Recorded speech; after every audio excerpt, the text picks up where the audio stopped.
senin arkadaşların mı gelecek bugün? Hı. Sen bir sürü mama hazırlamışsın. Hı. Sen bir sürü mama hazırlamışsın arkadaşlarına. Abi cücü de. Ben de cücü.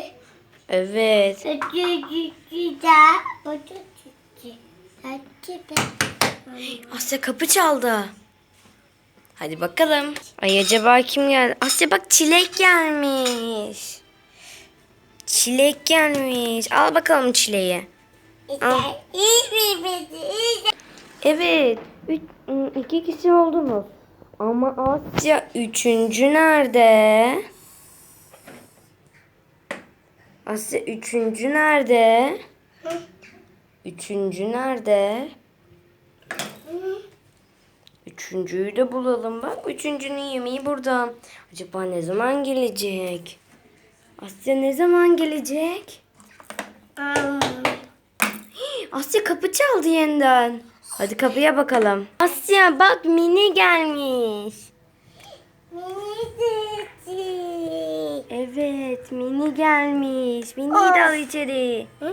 Mini gel gel. Mini de gelsin içeri Asya değil mi? Evet Mini de geldi. 3 kişi oldular. Hepsi de yemek yiyorlar. Ama ben oturmuyorum çünkü onların şeyi. Bakayım size. Siz ne yapıyorsunuz? Mama tezahüre. Siz mama mı yiyorsunuz? Bibi tezahüre. Bu çilek. Çilek, Mini ve Asya. Oy. Çilek, Mini, Asya. Evet. Bu çilek, bu Mini, bu da Asya. Hadi Asya.